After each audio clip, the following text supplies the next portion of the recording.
Forum, le jeune du message.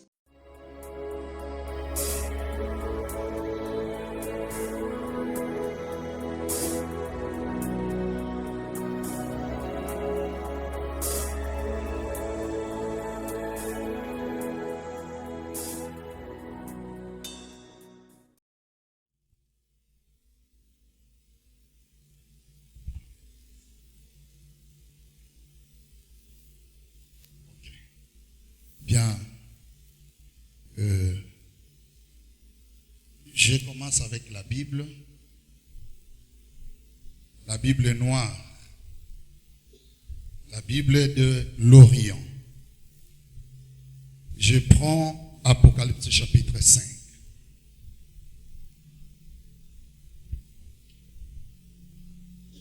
Apocalypse chapitre 5.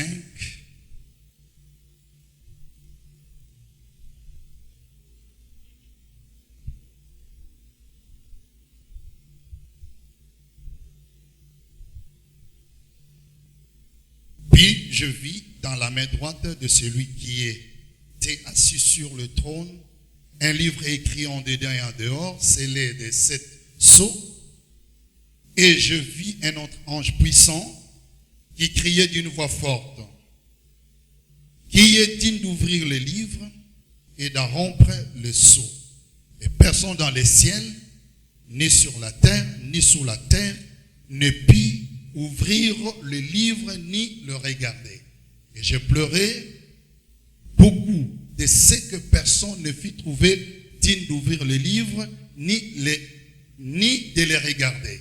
Et l'un des vieillards me dit: ne pleure point, voici le lion de la tribu de Juda, le rejeton de David, a vaincu pour ouvrir le livre et ses 7 sceaux. Et je vis au milieu du trône des 4 êtres vivants et au milieu des vieillards un agneau qui était là comme immolé. Il avait 7 cornes et 7 yeux, et qui sont les 7 esprits de Dieu qui sont les 7 esprits de Dieu. Envoyés par toute la terre. Il vint et il prit le livre de la main droite de celui qui était assis sur le trône.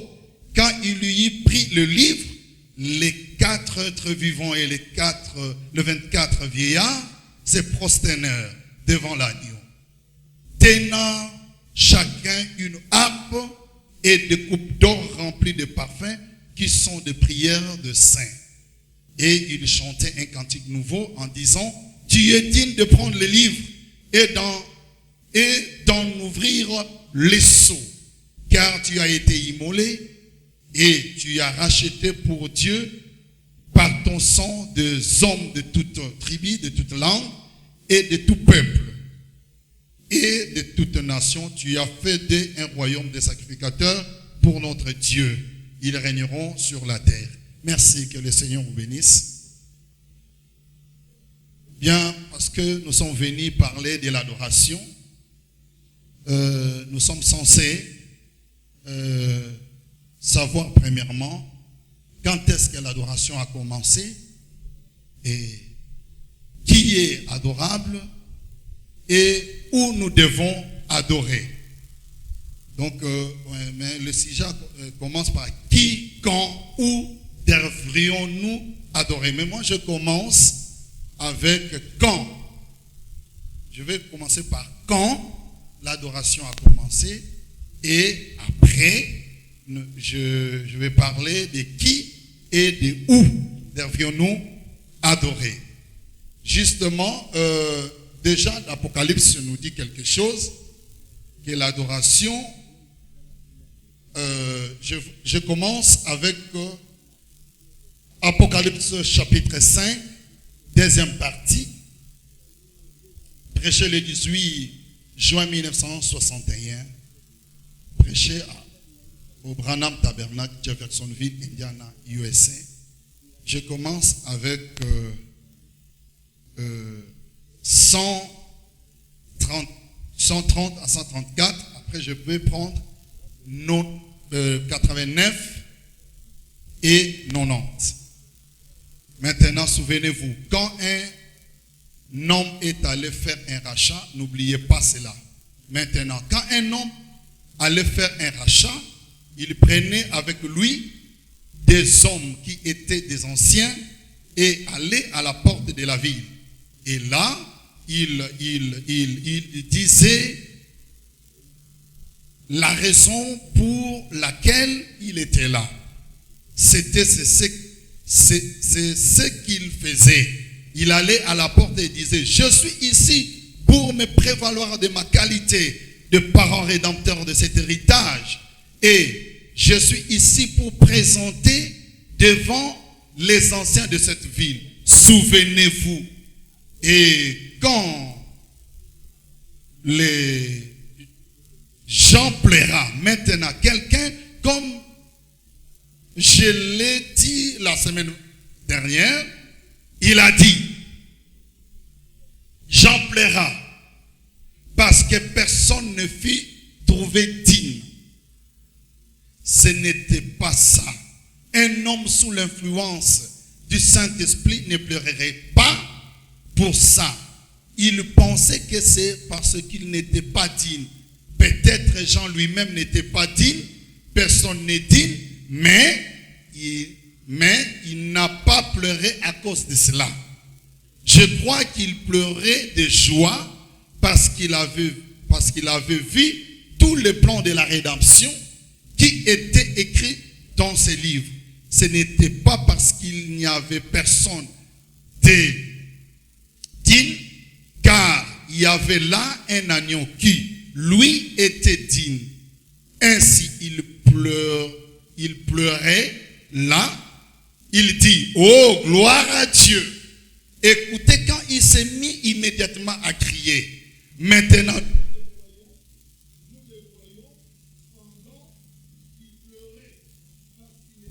heureux du fait que l'agneau avait pris le livre de la main de celui qui était assis sur le trône. Et voici, quand cet ange puissant a crié, qui est digne? Il cherchait un parent rédempteur. Et immédiatement, après avoir dit, qui est digne de prendre le livre? Quelque chose, Jean commença à pleurer. Qu'est-il arrivé ensuite? Il vit le livre qui était là. C'était là, mais qui était digne? Bien, Gabriel s'était né là. Il était digne, bien sûr. Mais voyez-vous, il n'était pas un homme. Il était un ange. Michael s'était né là. Il était digne, mais il n'était pas un homme. Il était un ange. Ainsi, il fallait que ça soit quelqu'un qui était devenu une personne terrestre comme nous. Alors, quand il vit s'avancer cet agneau qui avait été immolé dès la fondation du monde, et qu'il vit qu'il a été immolé dès la fondation du monde, Jean pleura, amen, parce que c'était là, il vit toute la scène. Voyez-vous, je vais rapidement en 89 et à 90, toujours le même sermon. Un agneau. Pourquoi n'a-t-il pas vu l'agneau auparavant? L'agneau était assis sur le trône du Père. Et au milieu des gardes, Jean ne pouvait pas voir là-dedans. Il voyait simplement quatre êtres vivants qui s'étaient nés là, et ces quatre chérubins qui s'étaient nés là, gardant ces lieux saints. Et nous avons vu, c'est là le dimanche dernier, et dans d'autres leçons, qu'ils avaient vu, mais qu'ils n'avaient pas pu voir ce qui se trouvait là. Se trouvait au-delà, pardon. Et là, tout d'un coup, apparut d'une façon mystérieuse, soudain quelqu'un, un agneau. Maintenant, ceci montre que ce n'était pas une bête naturelle. un agneau, car il prit les livres de la main droite de celui qui était assis sur le trône.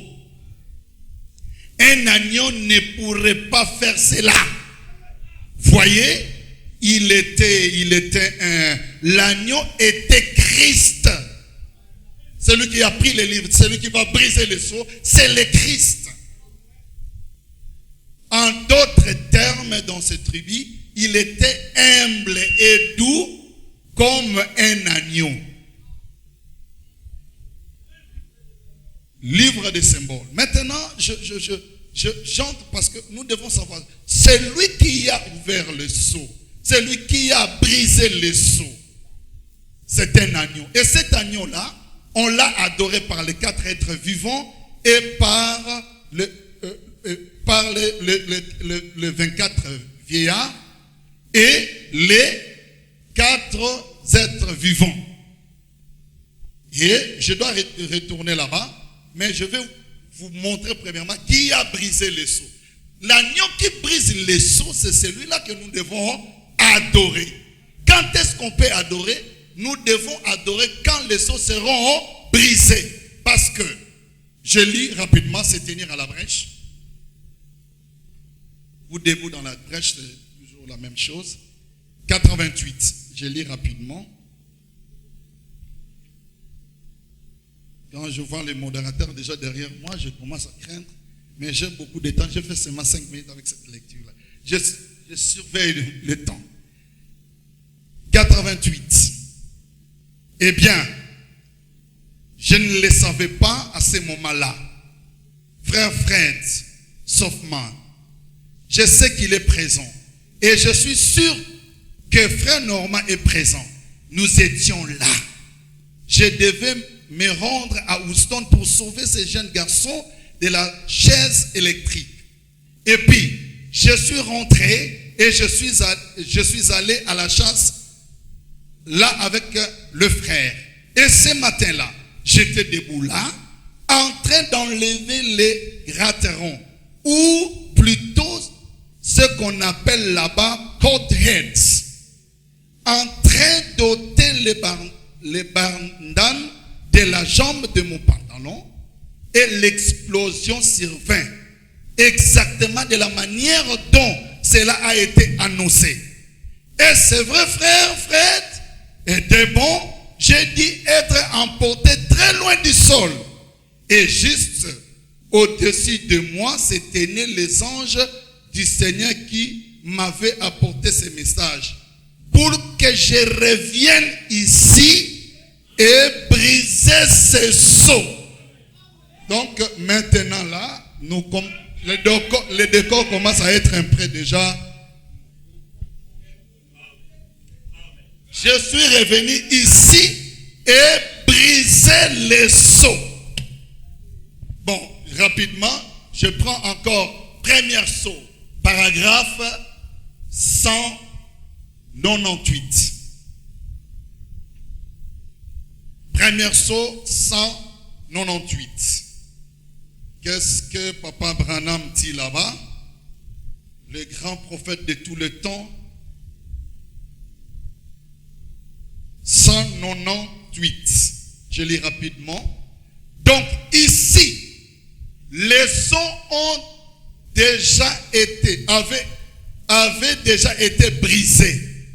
Nous sommes en train de les briser en ce moment. Et ici, la chose est ouverte. Donc, comme les sceaux sont ouverts, et nous connaissons celui qui a brisé les sceaux, mais nous devons rentrer à la Bible. Parce qu'on demandait qui est digne d'ouvrir les livres et de rompre les sceaux. Et il y avait le silence dans le ciel. Jean même a pleuré. Mais quand Jean a pleuré, l'un des vieillards lui a dit, il y a quelqu'un qui est digne.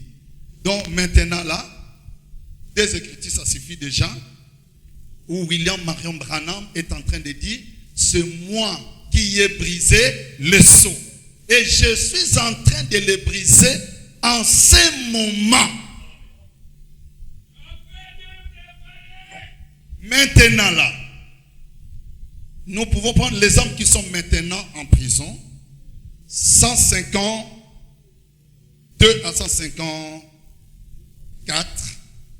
Les hommes qui sont maintenant en prison. Je ne donne pas la date parce que ce sont une seule prédication. S'il y a 2 prédications, 3, je peux donner des dates. Observez-les. Il y avait eu avoir beaucoup d'imitations, beaucoup d'autres choses, mais quelqu'un allait vraiment être sauvé. L'Église avait été prédestinée à être sans tache, ni rude, elle sera là. Elle sera là-bas. C'est pour ça que l'agneau est mort. Et quand les derniers noms inscrits dans ce livre a été racheté, l'agneau s'est avancé et il a pris le livre. Je suis celui qui a accompli cela.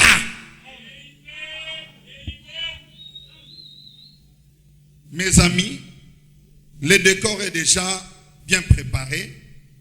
Nous voyons celui qui a ouvert le sceau. C'est William Marion Branham. Mais il est qui? La Bible dit que ce n'était pas un agneau comme les gens le pensent, un animal avec 4 pattes, mais le livre d'Apocalypse, c'est un livre de symboles. Cet agneau-là, c'était un homme. Un homme. C'est lui qui a brisé le sceau et les 24 vieillards et les 4 êtres vivants commençaient à crier: tu es digne. Ils ont chanté un cantique nouveau. Maintenant là, je passe à une autre chose. Comme étant, maintenant, cet agneau qui vient, qui brise le sceau, qui a la colonne de la lumière qui le suit, il vient pour un but aussi sur la terre. Son but, c'est dans le lieu d'adoration que Dieu a choisi. Prêché le 20 février 1965, paragraphe 108.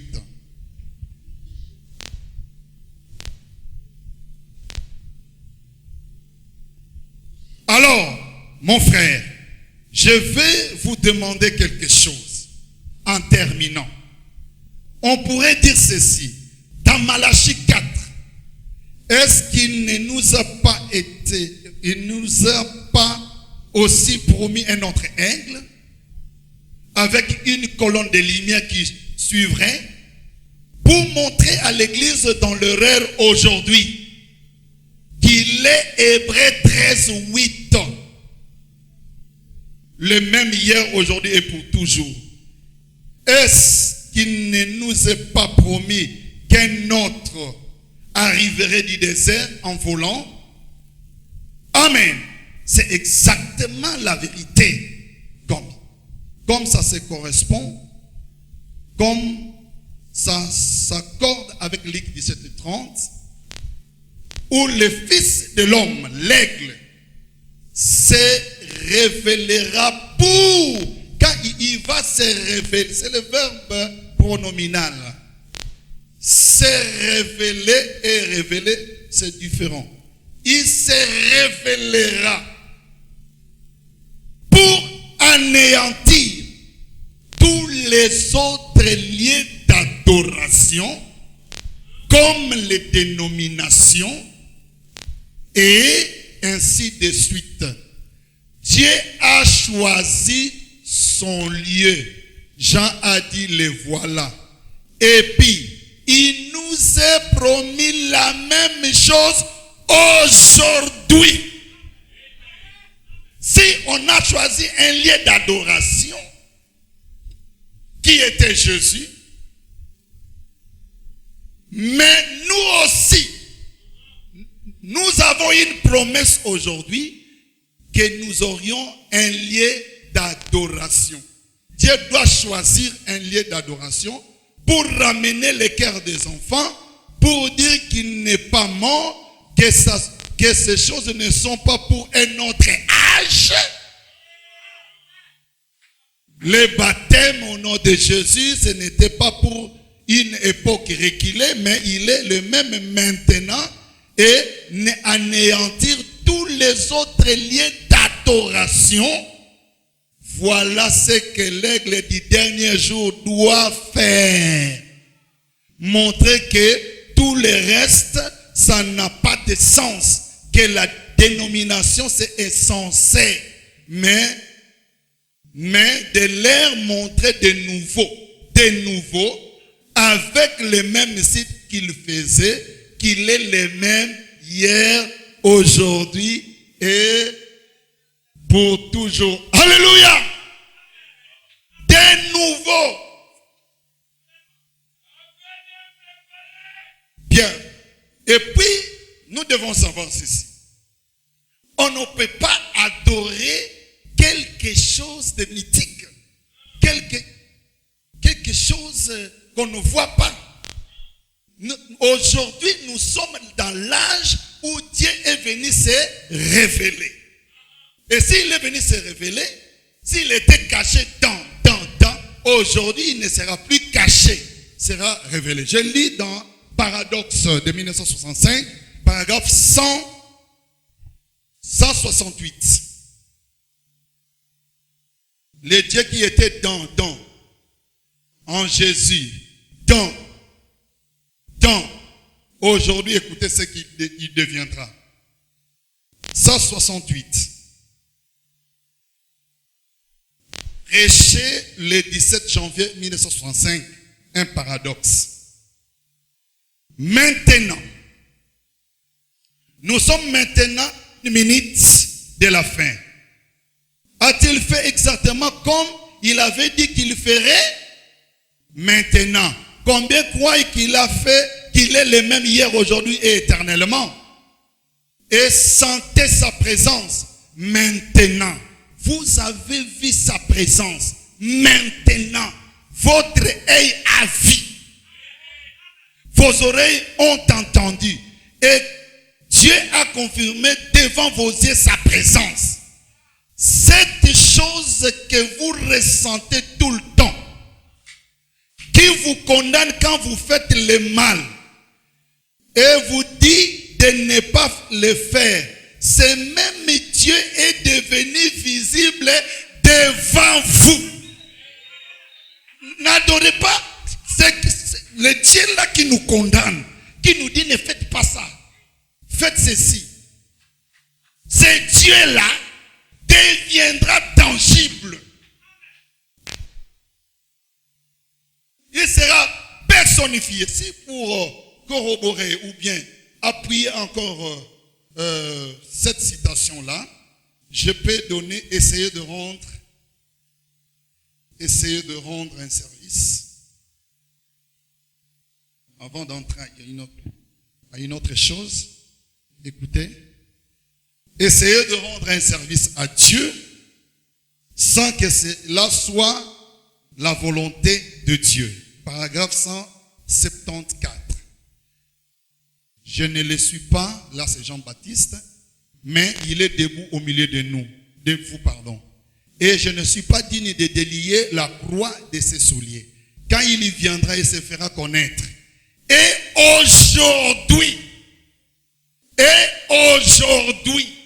il se tient parmi nous dans la personne du Saint-Esprit, se manifestant de plus en plus, venant dans son église, se faisant connaître, parce que lui, l'époux et l'épouse seront pareils, se faisant connaître. Et un jour, vous verrez que ce que vous avez senti dans votre cœur et dont vous avez vu l'identification sera personnifié devant vous. Alors, vous et lui serez un, vous êtes unis par la parole, cette parole qui est Dieu, qui était au commencement et retournera au commencement. Et en ce jour-là, vous connaîtrez que je suis dans le Père et que le Père est en moi et que je suis en vous et que vous êtes en moi. Alléluia. Nous y sommes. Alléluia. Je suis si content de les voir se personnifier ici parmi nous. Le Dieu que nous sentons dans notre cœur. Je ne chante pas. Je ne chante pas. Je ne loue pas le Dieu que Jésus. Je ne prie pas Jésus. Je ne prie pas aussi Moïse. Je ne prie pas, mais je prie le Dieu qui était à Moïse, le Dieu qui était en Jésus. Mais ce Dieu-là qui était là, s'est personnifié, est devenu un homme visible selon les Écritures. Alors rapidement, c'est le lieu d'adoration auquel Dieu a pourvu.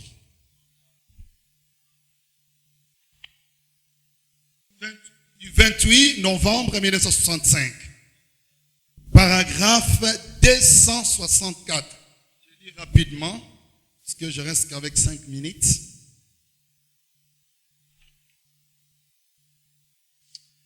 S'il n'y a pas de levain au milieu de vous, cela amène toute la plénitude de la divinité corporellement parmi vous. Cela ne pouvait pas se faire dans l'âge de Luther. Cela ne pouvait pas se faire dans l'âge de Wesley. Cela ne pouvait pas se faire dans l'âge de Pentecôte. Mais cela arrivera le jour où le Fils de l'homme sera manifesté, révélé. Il rassemblera l'Église avec toute la divinité de Dieu manifestée au milieu de son peuple et accomplissant le même signe visible, se manifestant lui-même comme il le fit au commencement. Lorsqu'il le fit manifester sur la terre sous la forme d'un Dieu prophète. Oh, gloire! Cela a été promis dans Malachie 4. Dans le reste des Écritures. Où adorerez-vous? Dans la maison de Dieu, assis au temps présent. Où vous allez adorer. C'est la plénitude de la divinité. Au temps présent.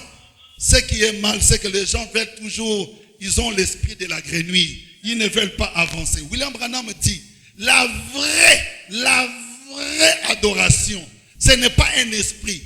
Vous allez le lire dans la stature d'un homme. Il dit, l'adoration parfaite, c'est adorer Dieu dans la stature d'un homme parfait. La vraie adoration. J'ai dit, c'est la stature d'un homme parfait, paragraphe 77. Et c'est cela. Aujourd'hui, je dois terminer par cette citation-là. Par cette citation-là. Rapidement. Je prends page 49, 50. Toujours la stature d'un homme parfait.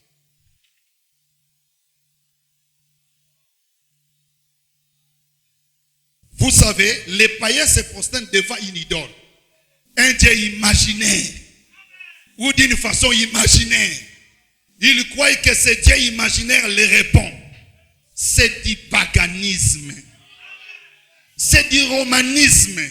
Ils se prosternent devant toutes sortes de saints et tout le reste. Ils ont Sainte Cécile, Dieu domestique, tellement d'autres choses comme cela. Ils se prosternent devant là devant. Et croyez effectivement cela d'une manière imaginaire. Quel type du vrai Dieu, du véritable Dieu vivant.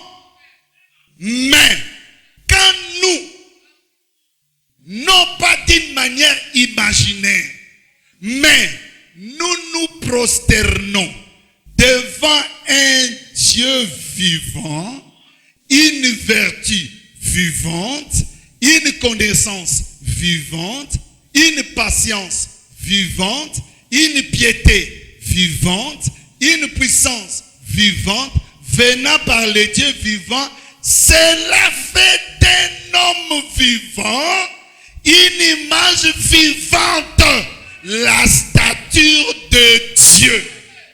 Aujourd'hui, dans les chefs-d'œuvre de Dieu, donc le dernier chef-d'œuvre de Dieu, c'est William Marion Branham, qui a la vertu parfaite, qui a la connaissance parfaite, qui a la puissance parfaite et qui a aussi la patience vivante. Mais vous, mes frères et sœurs,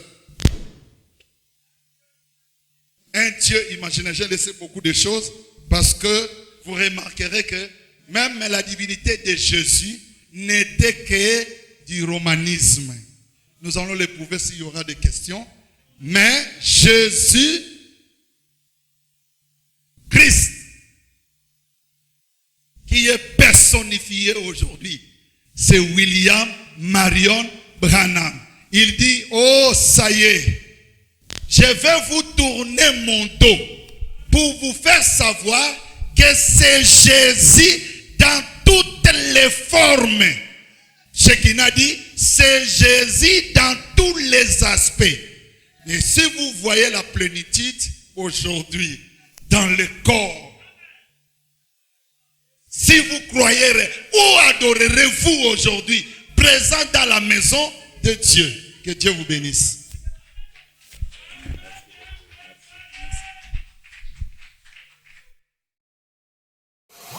Forum, le jeune du message.